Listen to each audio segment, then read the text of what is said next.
we see, celebrities, thought leaders, professionals, and we put them up on this pedestal and we're like, wow, they're smarter than me. Or, they figured it out. They don't feel that fear, or, there's something different about them. The truth is, like, for the most part, it's the same as us. They just started laying the foundation, taking little steps. They learned as they went. And all of a sudden, you realize, and the truth is, like, you don't know what's possible until you're actually doing it. So you can't even imagine yourself doing it a lot of the time. So you're trying to plan for something that you can't even conceptualize. Hey, my name is Ben Nemtin, #1 New York Times bestselling author of the Bucket List Journal. And today on Ever Forward Radio, we talk about the biggest regret people have at the end of their life and how to not have that regret, and the importance of being true to yourself and understanding the things that are truly important for you are actually going to allow you to make the most impact, be the best version of yourself, and ultimately, I think, be the happiest.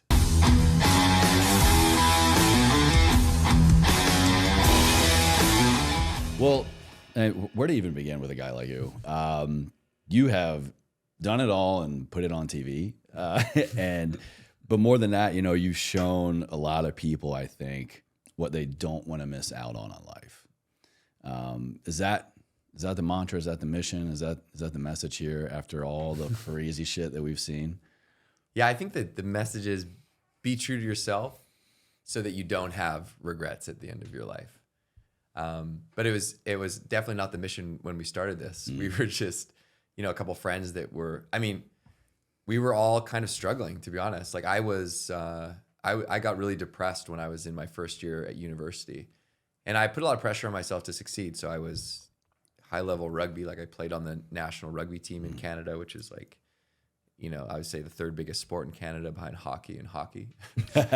So I was pushing myself to do well athletically at school. Like I had an academic scholarship to a university in our hometown. So all my friends were going there. So everything on paper was really good, but I started to get anxiety about the World Cup, and I played fly half. So it's like quarterback and field goal kicker in one. So it's a lot of pressure, and I would worry about it at night, and I started losing sleep. And then this lack of sleep, this pressure, this anxiety, I started to get depressed, and I was debilitated by it. I started to I couldn't go to school.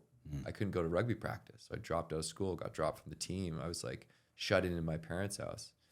And my friends actually came after I dropped out of school, and they convinced me to come work with them in a new town for the summer after I dropped out. And I started meeting new types of people. And I met these kids that were kind of inspiring. Like I met kids that had started their own businesses. They'd already traveled. And I was like, wow, these kids are giving me energy. Like I feel energized by being around these people. Like I need to hang out with more people like this. And I realized some people gave me energy and some people drew energy from me. And so after that summer, I was like, I'm going to try and only surround myself with people that inspire me. And so I thought about through my friends. I was like, there's one kid, he's a filmmaker, and he was making videos on Facebook. This is 2006. So his name's Johnny. I called him up. I'm like, Johnny, you make movies. I want to make a movie. Let's make a movie. Like I had this buried dream of making a movie. And he was like, I was just talking to my friend Dave about this. I was like, great, you call Dave, I'll call your brother, and let's all get together and make this happen. We're putting the band together. Yeah. And so we started to talk about a movie, and Johnny got assigned a poem in English class called The Buried Life. And this is a 150-year-old poem written in England. And it talked about the same thing we were feeling, which is that there's all these things that we want to do, but we hadn't done them because they're buried. And we had moments of inspiration, but it would quickly get buried by the day-to-day. And we're like, that's how we feel. Let's call this film The Buried Life. And so we made a list of all of our buried dreams, which was the bucket list. And we're like, let's hit the road for a 2-week road trip. We'll go after our list, and then we'll help other people achieve their list items. And we'll make a little movie, and we'll show our friends, and that'll be it. Well, what age was this? I was 22. Yeah, 22, 23.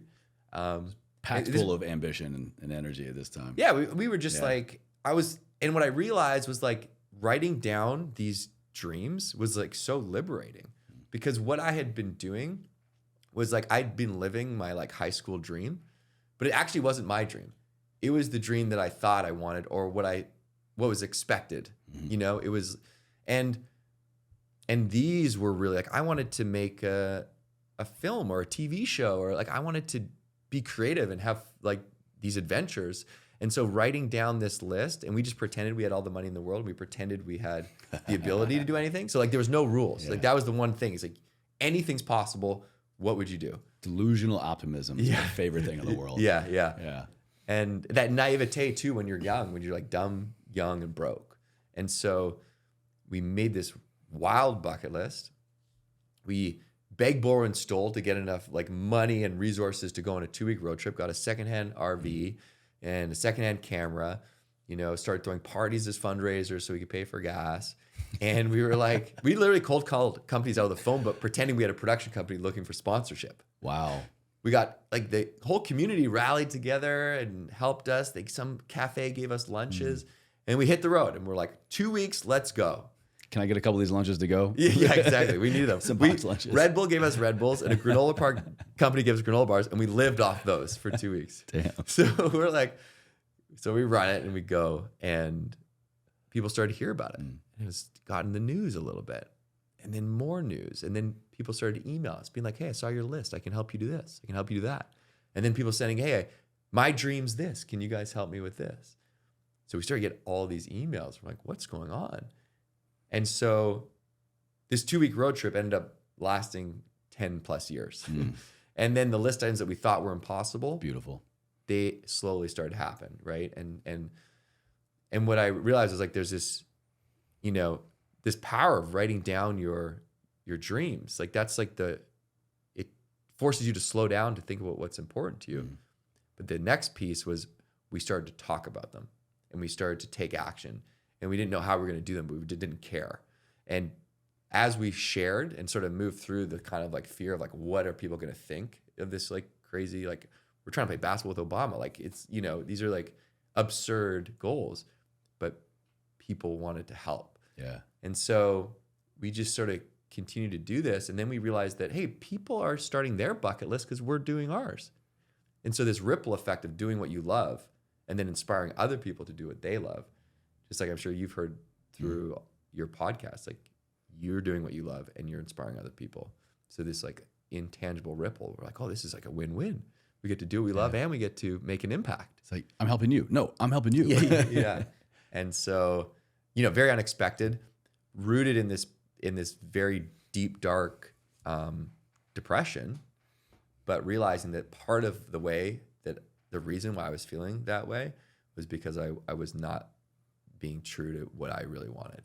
And I think that like, you know, look, I've gone through a number of depressions since then, and each one has been actually a little bit less intense because I've learned things about myself as I grow. But usually when I go through a dip, I've realized that like part of me is not in alignment with who I truly am. Whether it's a relationship, whether it's what I'm doing, or you know, I'm not being true to myself. And so it sounds so simple, but really like my goal is to like be as honest with what I want and try and follow that, because that's how I know I am most energized and able to then do what I do best and make an impact, have the most fun, enjoy, and be the person I need to be. And so the list became this roadmap of what that was. Quite literally. Yeah. So, but rooted in the you know, as you know, rooted in that kind of struggle. And but that's where you learn.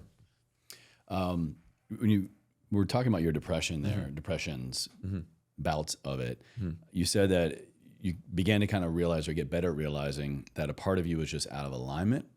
Is that correct? I love that. And it really got me to think just instantaneously about whenever I'm feeling down, whenever I have bouts of depression, and just like, yeah, I love what I do. I love my life. I'm very grateful for it and I work hard for it. But there are just some days, for whatever reason, you're just not in it, or just you get down. But when you peel back a layer, why am I down? Why am I not feeling the same level of happiness or fulfillment? One little thing could just be off.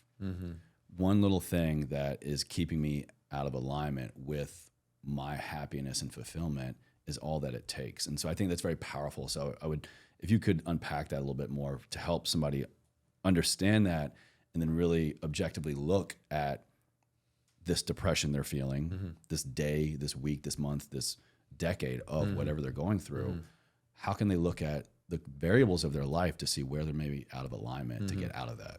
Yeah. And firstly, I'll say that, unfortunately, it's a very tough time for a lot of people right now. And from a mental health perspective, we're in a full blown crisis. Like this is the worst it's ever been since the pandemic.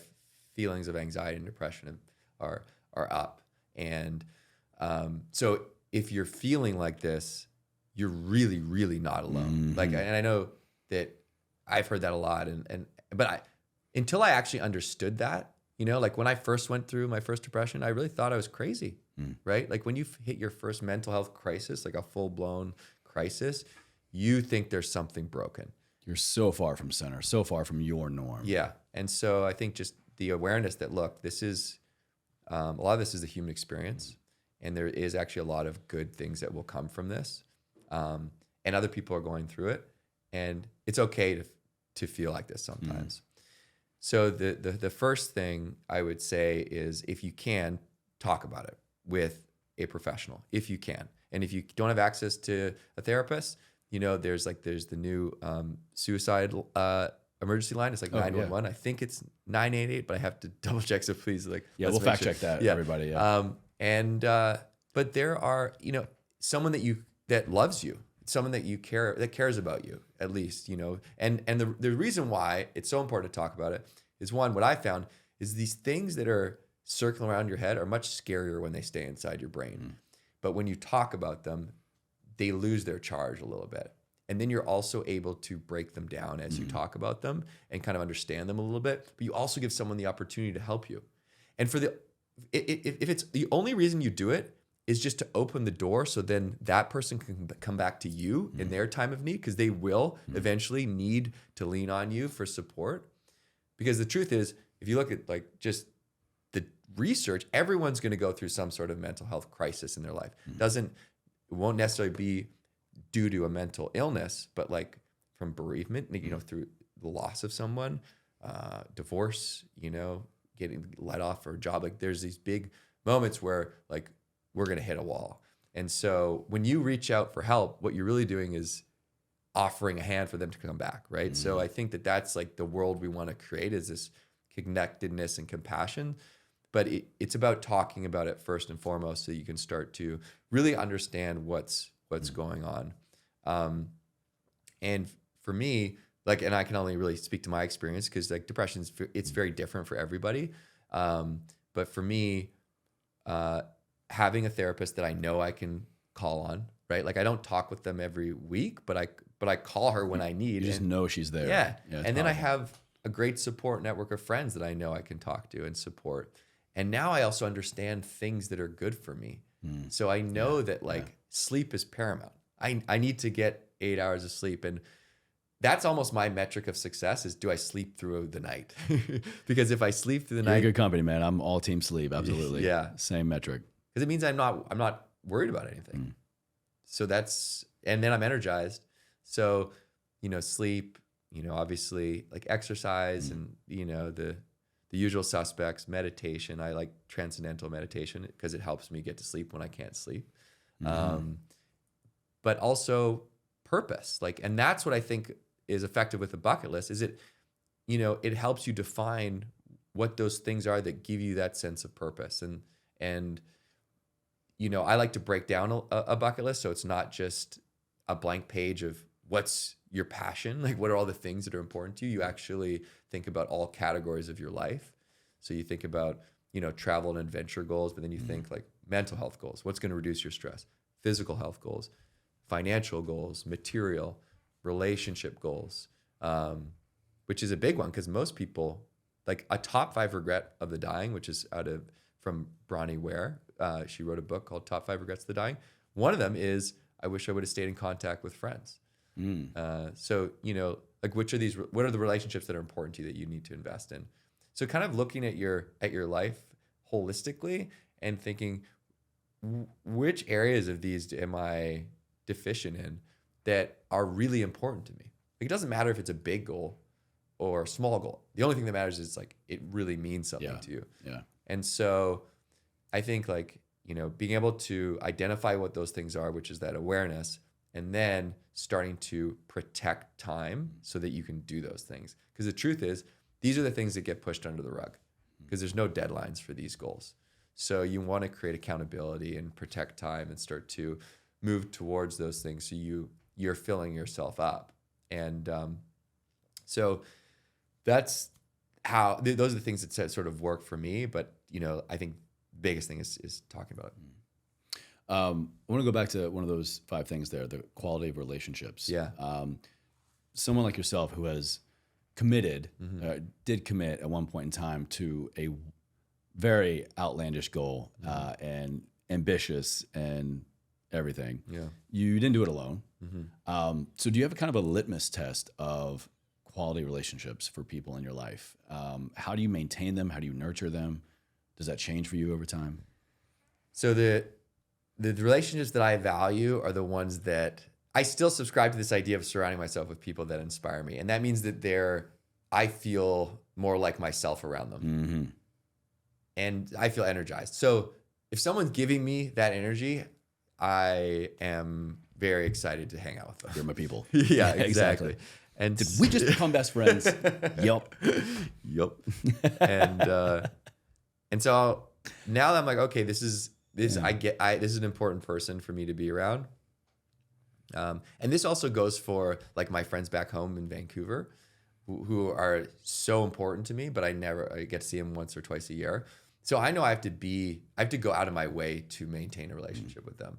So I actually have like on my favorites in my phones, I have sort of a list of people that I want to maintain relationships with. So when I'm driving, I just like scroll through. I'm like, oh, I haven't talked to this person in a while. This is another hack, man. You're giving me so many life hacks today. This is great. Yeah, this is a good one because you don't realize, you're like, oh, it's been 3 months. I haven't talked to some of my best friends. And it's also then creating like almost precedence of hanging out with them. So whether that's trips, right? So now we have tennis tournaments because I got addicted to tennis over the pandemic. So, we have a tennis tournament in BC. We have a tennis tournament in Palm Springs. And it's like, it's not negotiable. Like now, the guys have wives, they got kids, but it's like when it's the tennis tournament, it's like everyone understands that this is important. And that's the thing about like, if we wouldn't have talked about it and voiced this as like, guys, this is important.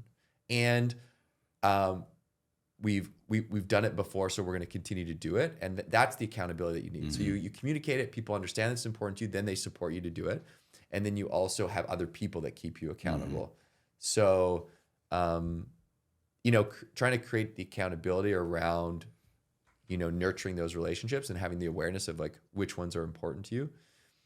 And I think it's too like, with my parents, you take for granted this time that you have with them and you just think that they're going to be there forever. And just, they're not. Like if there's one thing you can rely on, it's that they're not. Like we're all going to die. So this time is limited. And if you kind of look at, the amount of days that maybe you have left with your parents, and especially for me living down here and they live back in Victoria, I see them a couple times a year. So it's like maybe a week or two a year for the next, it's not very much time. So, you really have to be intentional about, okay, when do I want to spend time? How much do I want to spend time with them each year?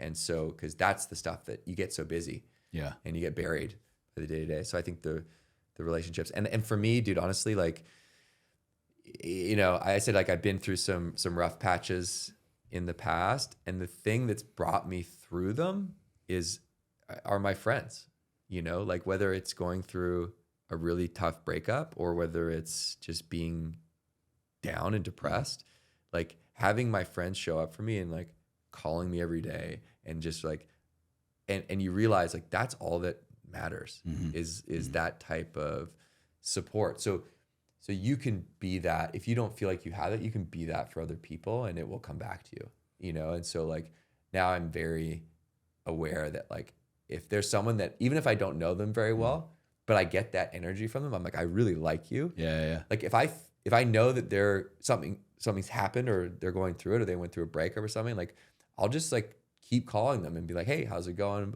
And try and like be the person that my friends have been for me, because in that moment of like, that's all that matters. It's just like you have people there for you.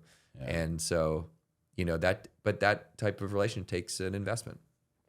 What about the one with yourself? What about the relationship with yourself? Do you give that the same level of accountability and showing up? I need to do more. Yeah. I think that what I've sort of realized is that, sometimes I would think that it's like selfish to do these things for myself.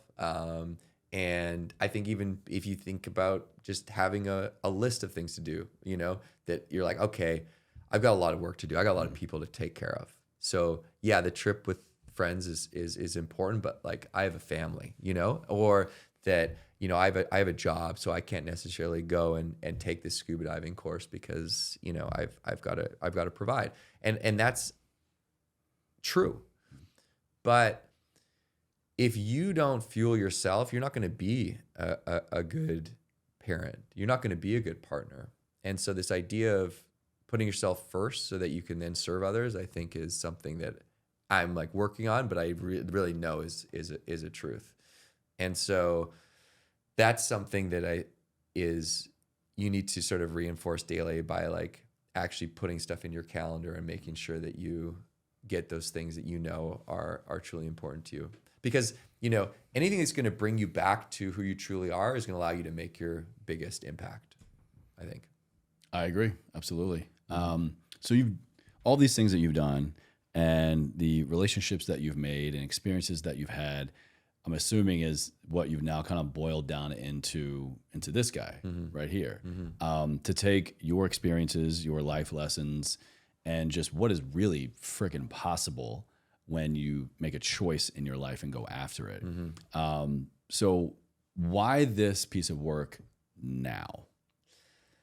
Well, I read this research from out of Cornell by this psychologist, Tom Gilovich, when I started doing more speaking. And he found that 76% of people at the end of their life, their biggest regret in their entire life, 76%, their biggest regret is not living for me, not living for themselves. They're living for other people, or they're living the life they think other people want for them. And I realized that that's what I was doing when I was in university. And that's part of the reason why I was unhappy.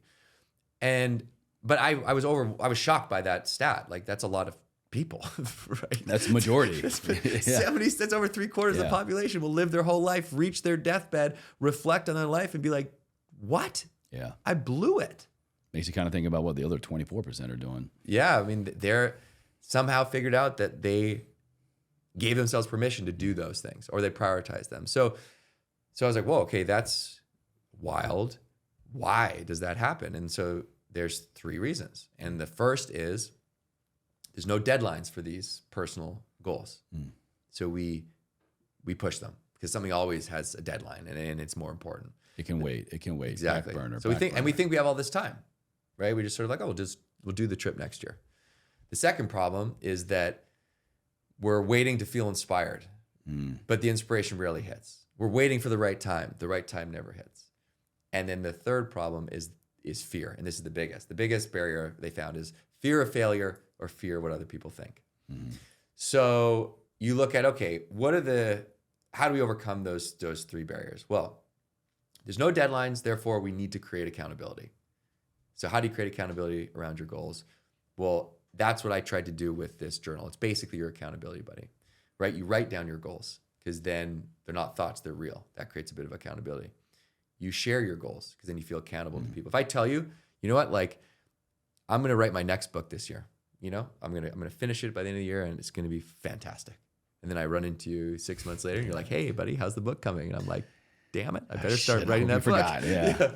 So like, that's why when you share, it's so important because not only do you feel accountable, but then you also give the opportunity to people to help. So then you're like, oh, no way. Like, like who's your editor? Like, I just did a book and my publisher is amazing. You should talk with my publisher. Do you need any help? Absolutely. Exactly. you know? So those systems of accountability are really important.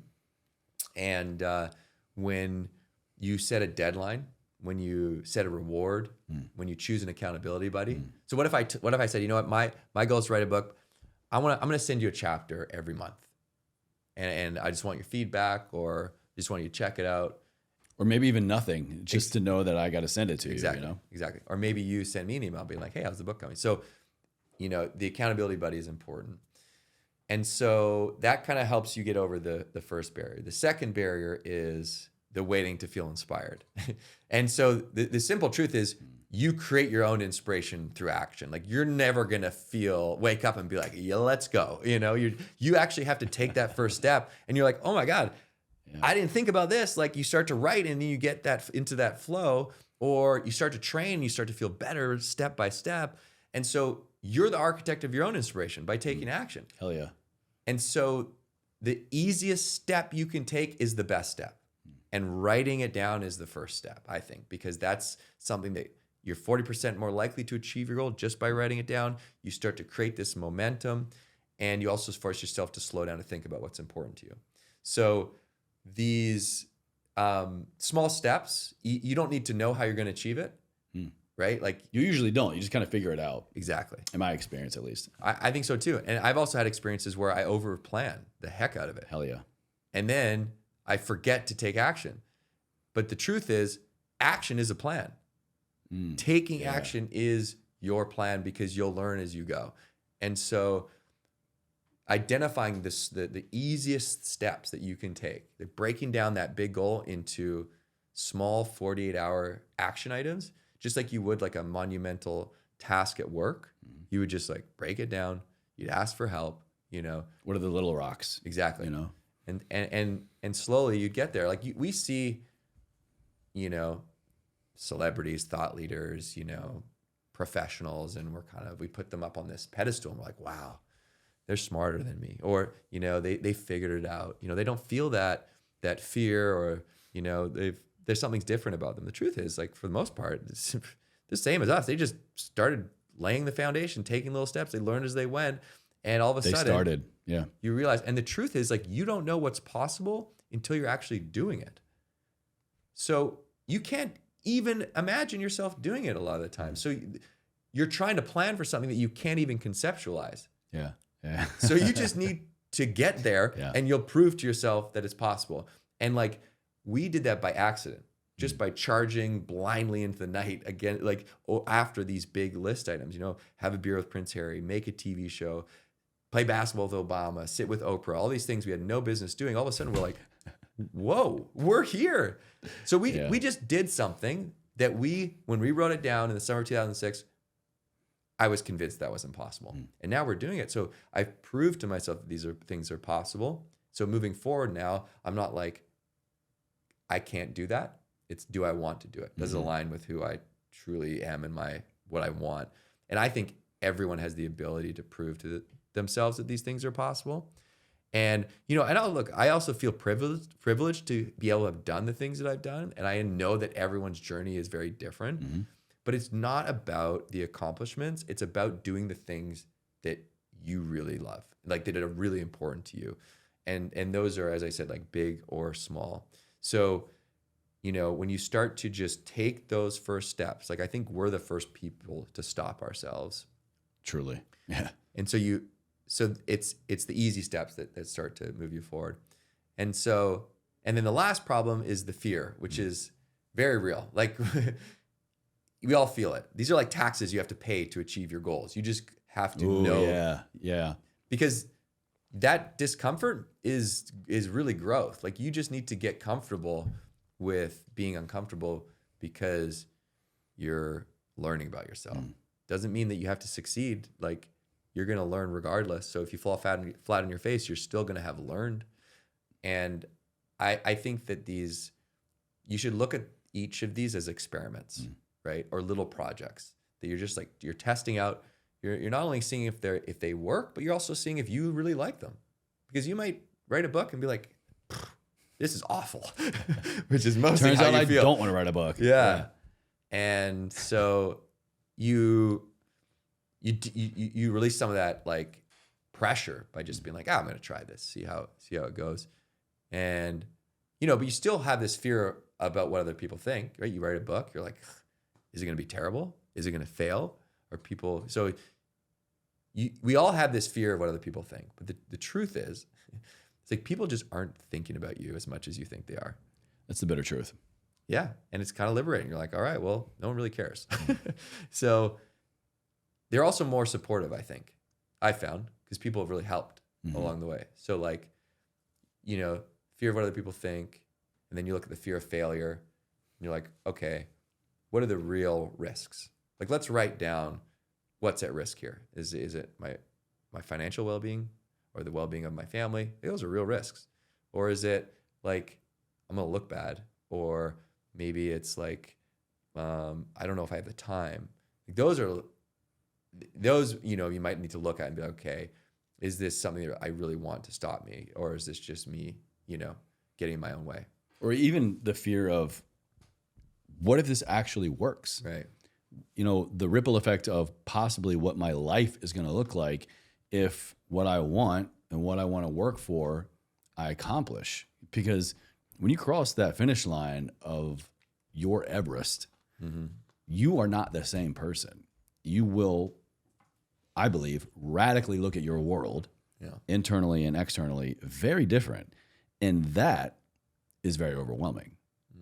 There's no coming back from that. Yeah. So it's also like the fear of success, which sounds weird, but just what if this does come true? Like, what then will happen? What new problems, what new whatever will I need to deal with? Yeah. And I think that too, like we get sucked into this mentality of we just have to do more, do more, do more. And you got to grow the business and you got to keep building. And so I've got to the point where I'm like, whoa, is that really what I want? Or is it that I Who wants that? Yeah.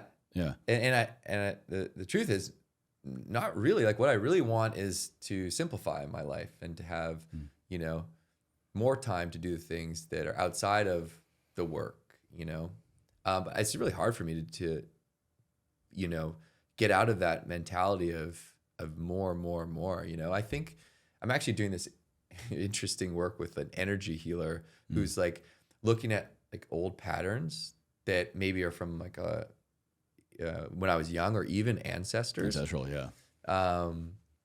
Grandparents, great grandparents, around this propensity that I have to always want, like push myself to do more, to do more, to do more. And I think that part of it comes from when I was in elementary school. One day I came to school and all my friends just ran away from me. Like it was sort of like a game, it's just like in that age, the leader of the crew was like, let's run away from Ben.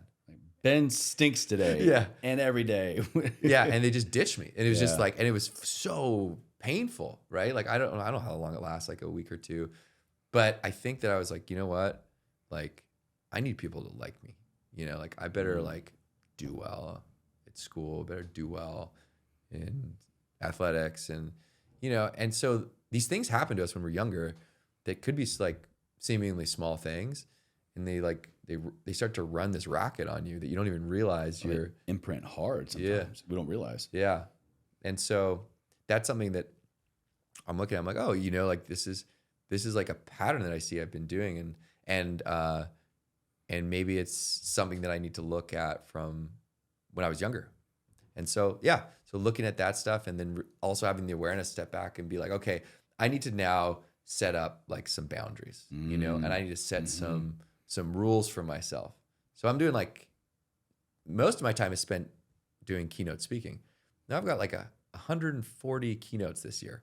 Oof. In different cities. Wow. So it's like hectic.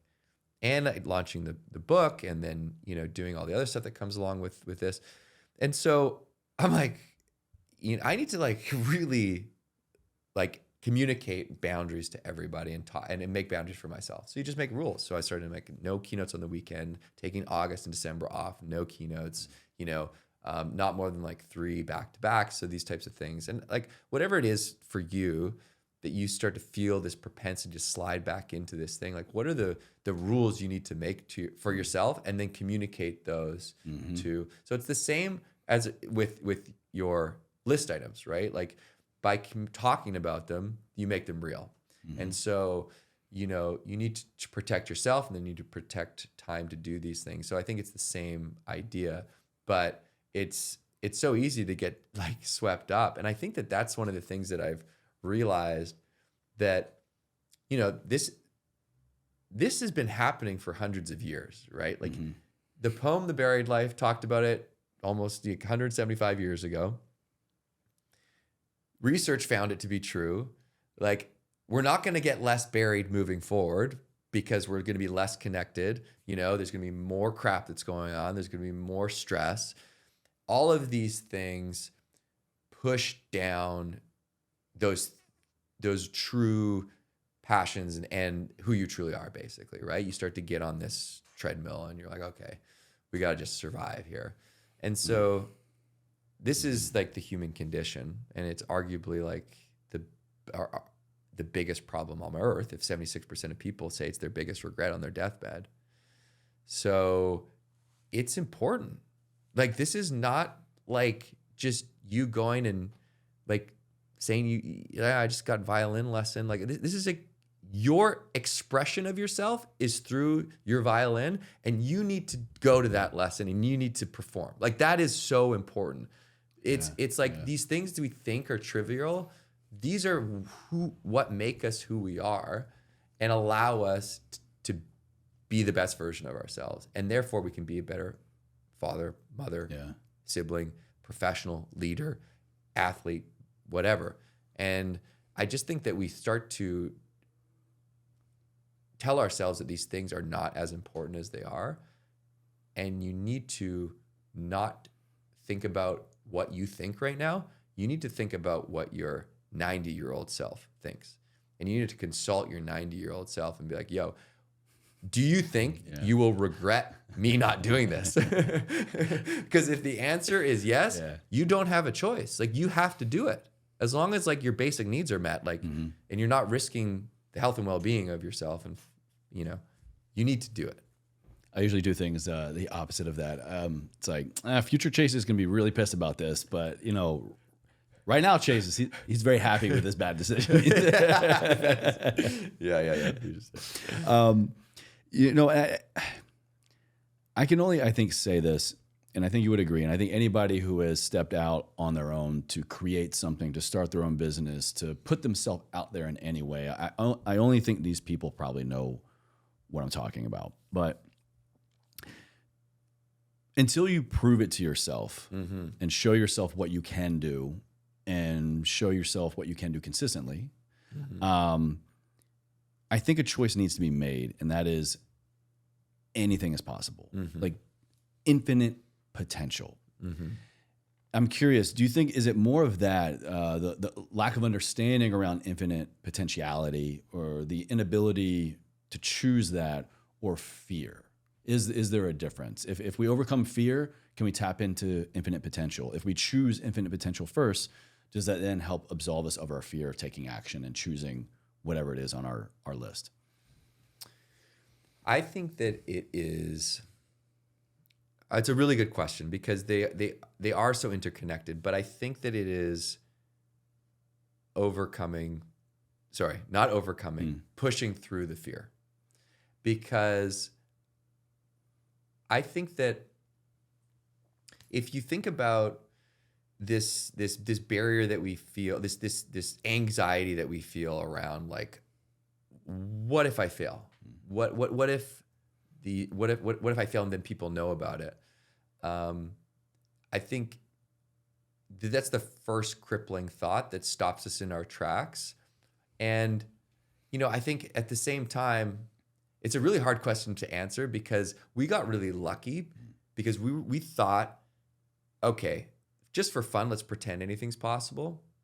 And then we push past the fear. Yeah. So, and then it literally turned into something. So it's a little different. So let me think about, let me sort of talk about it like this. Then I think, like, first things first, you need to just pretend and go into make believe that you can do anything. And then you move through fear. So that's my answer. Because like once you get to a place where you're like, okay, let's just pretend I have all the money in the world. Let's pretend that I have the ability to do anything. Now, let's not care about what anybody thinks. Let's just go towards it and see what happens. You sort of have to do those in tandem because you don't have the ability sometimes to picture yourself doing it. You just have to be like, well, I can. And then it's like, okay, let's move through the fear. And then you start, as you said, slowly start to prove to yourself that it's possible. And you're able to, moving forward, like kind of use those to prop you up as you go towards like future challenges. Yeah. So I think that's really important. It's funny, like when you think about when you were young and someone's like, hey, you know, what do you want to do when you grow up? And you're like, oh, I want to be an astronaut. They're like, awesome. I want to be a baseball player. Like, great. And then you get to a certain age and someone's like, you know what? Like, you know, like not many people are astronauts. And you know, the reality that you will make it to the major leagues is pretty low. And you start to believe people. And so at some point you start hearing no. And then because it's adults that are telling you, you believe it. And then over time, you start to believe people are like, you know, here's a safe route. This is what you should do. But if you're able to harness that, like that young naivete, that like youthful exuberance, and you can see it in older people, like people in their 60s and 70s, you just can see it in their face. You're like, I know how you lived. Yeah. Like you just went, like you just enjoyed it. And I think they're over the other side of age and life to where it's kind of, you go back to really being a child and like, I don't give a shit. You know, so you really, I think people in 70s, 80s, 90s, you really most likely don't care at all what other people have to say. And therefore you live your life that way. Yeah. And there's a great saying. It's like in my 20s, I was worried about what other people thought. In my 40s, didn't care about what other people thought. In my 60s, I realized they were never thinking about me in the first place. And that's when you can really They didn't even know live. who I was. Yeah. They never thought about me once. Yeah. What are you currently pushing through the most right now? Where are you having to choose make believe to push through that fear and to take action? Or do you kind of have your own formula now? One I like, so we've crossed off 96 of the original 100 list items, and now this sort of ceremonial in the sense that like I've added a lot more, and as you grow, your list grows, so you always want to kind of update it over time. But there is one that I want to do, which is the last item, number 100, which is go to space. Oh, and, yeah. You know, so there's like number one for me. Right? Like, so then there's obviously like a lot more, we have a lot more options now, or will in the next couple of years around with commercial space. Do you know about Worldview? So it's funny. So I'm working with Worldview to go up in one of the first capsules. Yeah. I was just out there, interviewed Ryan, the CEO, a couple months ago. Went to their facility and everything. And pretty awesome. You see the capsule? Oh my God, dude. Like I've never felt like a little kid as much as I was there again. And it's incredible. But yeah. Okay. If you know, then you know. Yeah, exactly. So I moderated a panel at South by this year on the democratization of commercial space tourism. They were there. Yeah.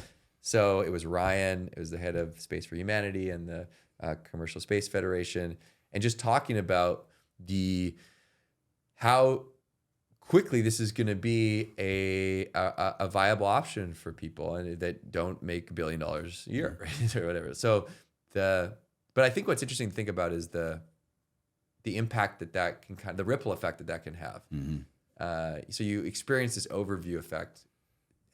When you go up to space, you see the Earth from this distance, and you sort of have this feeling of God's eye view, right? I think yeah, they call it, yeah, right? halo effect, overview effect. Astronauts talk about it, and this oneness with the Earth. So I actually don't think it's about escaping Earth. I think it's about appreciating Earth, going to space. Yeah, but getting to a point to where you can see it and appreciate it like that. Yeah, come back and then like do you know, have a renewed sense of like drive around this, like, you know, this oneness. So I mean, what a cool thing to experience. So we'll see. Like they're gonna start going up end of 2024. And so I'm trying to get on a test flight. I talked to him. I was like, hey Ryan, how about being the first podcast in space? He's like, well, you could be the second. Somebody beat me to it. Yeah, I'm sure you can imagine who. Right. Yeah. Rhymes with schmogan. Yeah. Never heard of him. Yeah. But this is what I love most about connecting with people like yourself, man, is, you've gone through life. You're nowhere near done, but you have lived and you have fallen on your face and you've failed forward, and you have no doubt built a quality, meaningful life for yourself. But you didn't stop there. You then were like, all right, how can more people have this? What can I do to pass the torch, or just to show people what I went through? Sometimes that's all we need. We just need to see somebody that did something similar or the same to show us that's possible, show our little reptilian brain that it's not completely make-believe. So in the bucket list journal, what are you most hopeful for people? Is it, hey, here's a roadmap of what worked for me, or just here's a roadmap for what can be possible in general? What is the main takeaway here for this? I hope that people start to go through a process of figuring out, or maybe relearning, or maybe just identifying what those things are that make them who they truly are. And then, because my big idea is that if more people do what they love, the world would be a better place, because this So ripple true. effect of when you do what you love, you inspire other people to do what they love. That's what happened for me when I was in high school. My buddy started a clothing line, and I was like, wait, what? How did you do that, bro? And he's like, what do you mean? I just tried it. I just did it. Yeah. And I was like, well, if he did that, like, what can I do? Figured it out. Yeah. And so it's already opened up my mind to what was possible. And I think that in today's day and age, so much pulls us away from who we truly are. And so I hope the journal brings you back to those things that are truly important to you, and then starts to give you a structure to put into place so you don't forget about those things. Oh, so important. Because I can't imagine getting to my deathbed and realizing that I blew it, right? Like that I actually didn't do the things that I wanted to do. Like I spent my whole life doing things that other people wanted. And that I don't think anyone should experience. So the goal is to make that 24% that are actually living the life that they are happy with, that they truly love, and expand that. So hopefully this like makes a small dent in that percentage, moves the needle, and we can get under 3/4 of the population. Yeah, let's skew the data, everybody. Yeah. Let's get it back in our favor. And so I just want this to be your accountability buddy. If you don't have someone to check in on you, this hopefully does the trick. And just, it's a safe place for your dreams to live. And I think we should all have a safe place for them to live and help us move towards them. I like that. Imagine if we just knew there was a safe place for our dreams to lie, and we can just reach in, pull out when we want. Well, I think that's a beautiful way to kind of bring us to my final question, Ben. You're amazing. Just an incredible example of what I love most from people. And it's like, you are you, man. You are living and you are just doing the thing and setting an example, but not even really trying. You're tapping into you and then leaving breadcrumbs of clues for everybody else. And now quite literally a book crumb. But you embody what I strive for and what we're about here on the show, and that's to live a life ever forward. What does that mean to you? When you hear those two words, how do you live a life ever forward? I think it comes back to, and I've talked about this before, but for me, it's the truth, is to live a life ever forward is to be, ever true to who you are, and to continually be in touch with what you truly want, because that's how you're going to make your biggest impact, and that's how you're going to, I think, be truly happy. I think another thing that comes to mind is that to live that type of life ever forward, like you continually pay it forward. So you just give, but you don't give expecting anything in return. You just give because you're going to get something in return. Yeah. Because when you give, you get that feeling of like, wow, like this is like I was able to make an impact in this person's life. And so to like give selflessly, and that was the thing that we didn't really expect when we started this. We we didn't really think there was going to be this impactful, like we weren't going to be changed by helping other people. I mean, I guess we just didn't even think about it at all. We were just like, let's help other people because it's selfish to do stuff on our list. So let's also help people do things on their list. And then the first person we helped with this guy named Brent in Kelowna, BC, who was like, he was living in a homeless shelter and his dream was to have a truck to start a landscaping business. And so we were like, let's get this dude a truck. And we only had $480 between the four of us. Canadian, so less. And so we pooled our money. We go to a used car salesman. We're like, there's this guy in your neighborhood. He needs a truck. We're like, how much is your cheapest truck? He's like, $2,100. We're like, we got $480. I'm gonna give you $100. Yeah. He's like, all right.